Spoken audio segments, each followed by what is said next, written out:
Welcome to the channel. In today's video, we will read a story about a man who had his wife cheating on him, so he decided to divorce her, and this caused a huge wreck in her life. Let us begin, shall we? I, 42 years old man, have been married to my wife, 36 years old female, for several years now, and over time I've started to suspect that she might be cheating.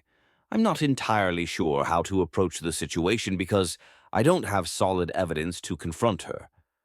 I don't want to bring it up prematurely in case nothing is going on or if she gets defensive and tries to cover things up. It's just been a collection of small signs that are making my spidey sense tingle, and I'm finding it harder to ignore them. About 4 months ago, she began working out much more than usual. She has always been attractive, but she never really paid much attention to makeup or doing her hair. She's always been the kind of person who felt comfortable in her natural state. But recently, she's become far more concerned with her appearance. She started wearing more makeup and taking extra time to do her hair. It's not that I'm against her improving her looks, but it felt like a sudden shift, and I couldn't help but notice it. Around the same time, her behavior with her phone also changed. In the past, we had always been comfortable with one another looking through each other's phones, whether it was to borrow it to take a picture or show each other something. But recently, her phone never leaves her side. She's become really protective of it. If I ask her for it to take a quick picture, she always says I should use mine instead. I've noticed that she seems to be more secretive with it, and I can't help but feel something's off. This change in her behavior became more apparent when she started staying later at work. I wasn't initially too concerned about it, as I figured it was just the nature of her job. But over time, she began taking more business trips, often out of town. Some of these trips seemed to be with colleagues, and I started to feel uneasy about the fact that she was often away for extended periods. I tried not to overthink it, but the lack of communication when she was away, and the fact that she never really initiated intimacy or affection when she returned, made me feel neglected. In the last 4 months, I noticed that she hasn't been the one to initiate intimacy at all. When I tried to initiate, there were several occasions where she rejected me, and on the rare occasions when we did engage, she seemed distant, almost as if she was going through the motions. It made me feel really bad. It wasn't just a rejection, it felt like she wasn't emotionally present, and that hurt far more than being outright turned down. After a few weeks of this, I brought it up to her. I told her I was feeling a bit distant from her and that we weren't connecting like we used to. She responded that she had been exhausted from everything, being a mom, working, and lifting weights, and that she hadn't had the energy to keep up with everything. She promised that she would try to do better, and that night she kissed me, but in the days that followed, nothing really changed. She still wasn't engaging with me in the same way. I tried to reason that maybe this was just a midlife crisis or some phase she was going through, but then I began to wonder if there might be someone else involved. There's a guy at her work who I've always felt a little uneasy about. She used to talk about him a lot, though recently her mention of him has stopped, and I've noticed they still work closely together. This guy is married with kids, and from what I've gathered, he's been having some marital problems of his own. I've met him a few times, and I have to admit that I'm not worried about his appearance. He's not unattractive, but he's nowhere near my level of fitness or looks. I'm not saying that to brag, but I've always been in better shape, and I'm more athletic than he is. I'm big and strong, and he's a little overweight, dresses flashy, and enjoys drinking. That's something I don't really do, but my wife has mentioned that she wishes I would drink more, go out with friends, and be a bit more social. I've always been a homebody and more focused on my career as a trainer, but I can't help but feel like this guy is doing things that I'm not. This guy has a master's degree, which is another point of difference between us. He makes a lot more money than I do, probably 6 times what I make, and he enjoys flaunting it. Meanwhile, I'm working as a trainer for fighters, which is something I love, but it doesn't pay much. My wife has mentioned several times that she thinks I could do more to earn money. And while I know she's not materialistic, I also know that women tend to feel more comfortable with a larger financial cushion. The tipping point came when my wife told me about a recent business trip she'd taken. At first, she said it was a large group going to a tropical resort for work. But when I asked more details, it turned out it was just her, this guy, and the CEO, who is old and doesn't interact socially. The fact that she was in a tropical location with him alone made me suspicious. I couldn't help but imagine what they might have done during that week without anyone else around. The more I thought about it, the more I started to distrust her. I wanted to find out if my gut was right, but I didn't want to accuse her without evidence. I wanted to make sure I had something concrete before I confronted her. Our marriage had had its ups and downs, but we'd generally been happy. No major issues, at least from my perspective. After a few more days of feeling increasingly paranoid, I took a look at our cell phone records. When I went through them, I found something strange. There were a lot of late-night texts, hours after we'd gone to bed. The texts were all to the same number. I decided to look into it further, and that's when I realized it was her coworker. When I checked her phone, I saw that the guy was saved under a female name. I couldn't believe it. I tried to stay calm, but I couldn't ignore what I was seeing. I began feeling angry and emotional. The next time I tried to initiate intimacy with her, she rejected me again, saying she was too tired and had a headache. I told her that I was feeling disconnected, and she apologized and promised she would try harder. But deep down, I knew it wasn't just about being tired. That's when she mentioned planning a girls' trip to Vegas. I asked her who she'd be going with, and she named a few girls from college who I'd never met. It seemed strange to me, considering she doesn't even like gambling. I didn't want to jump to conclusions, but it all seemed like too many coincidences. I couldn't take it anymore. I decided to dig further. Using the phone records, I traced the number from the late-night texts back to her coworker. I was able to get her phone while she was in the shower and checked the text conversation. Of course, it had been deleted, but the number was still there. That's when I started feeling a deep sense of betrayal. I had to act. I waited until she went to bed that night, then stayed up to see if she would text him again. Sure enough, she got up in the middle of the night and went into another room, presumably to text him. I followed her, caught her in the act, and confronted her. She tried to cover up by saying it was a girlfriend she was texting, but I didn't buy it.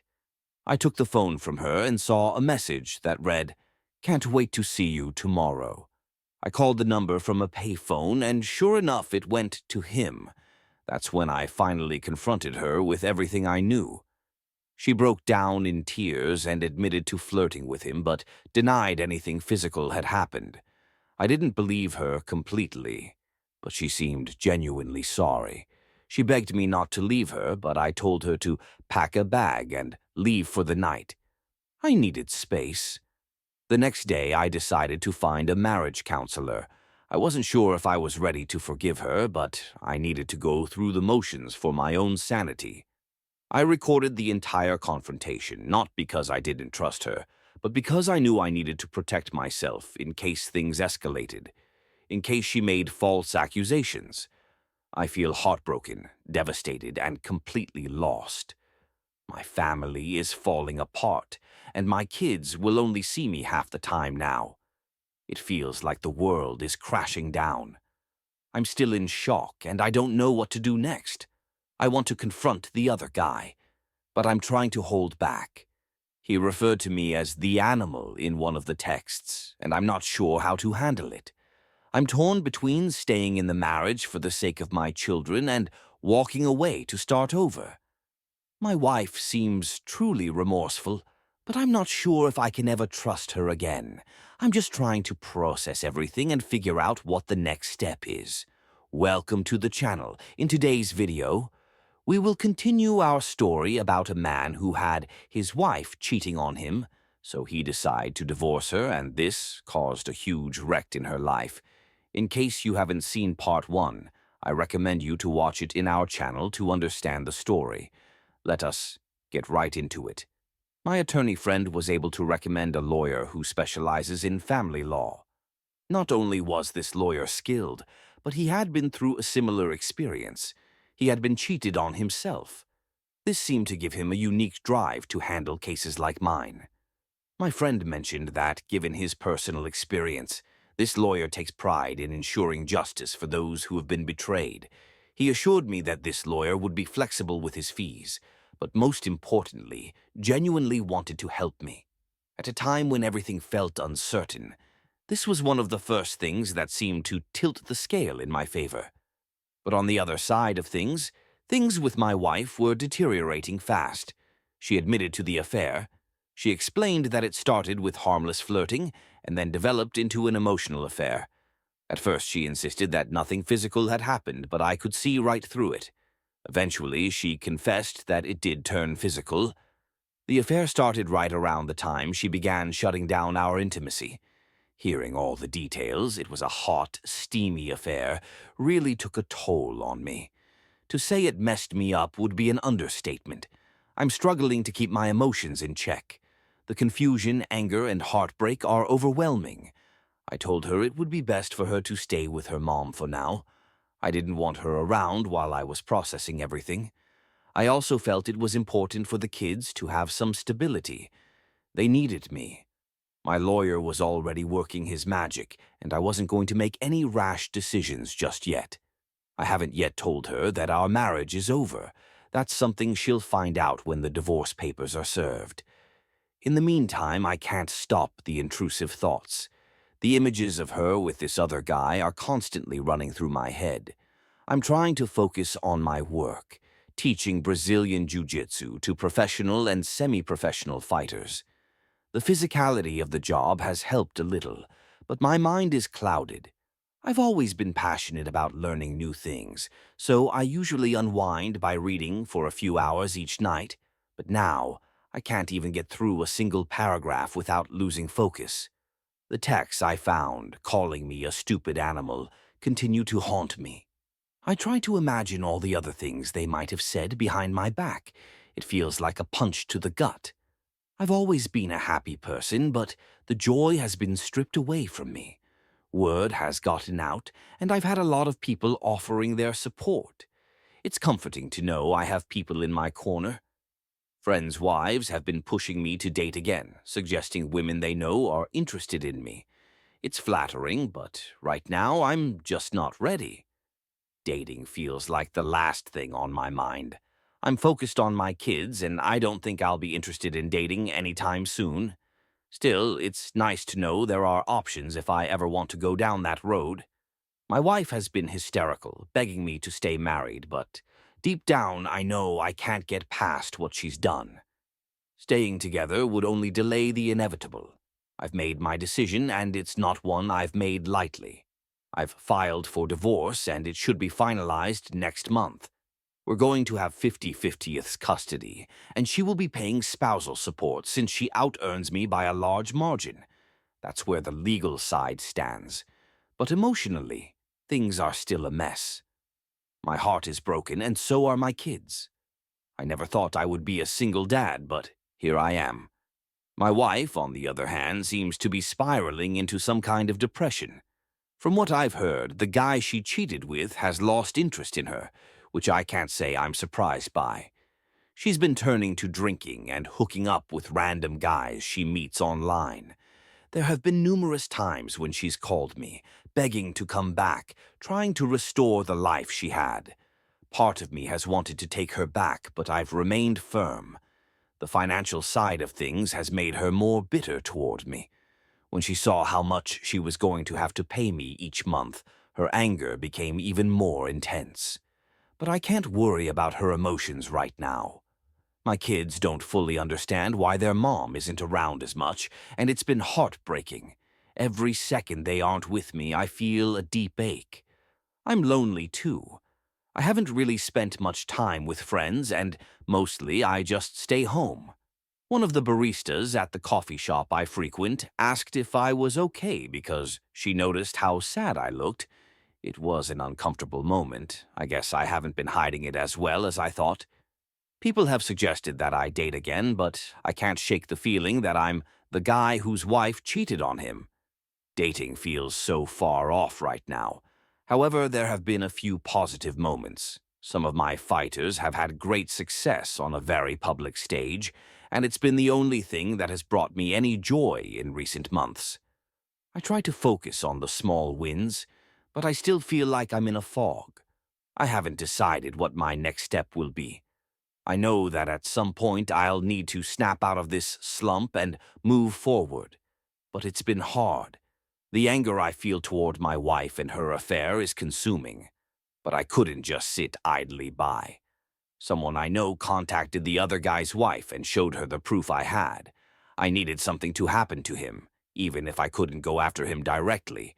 Initially, she didn't believe it, but I heard that her marriage has been on the rocks ever since. I'm still angry, but I know I can't let that anger control me. Life can change in an instant, and it's crazy how quickly everything can fall apart. But here's a small positive. I did meet someone. Through some friends, I met a girl I'm interested in. She's stunningly beautiful, about 14 years younger than me. The age gap feels like a big issue, but maybe I'm overthinking it. Given what I've been through, my confidence is a bit shaken.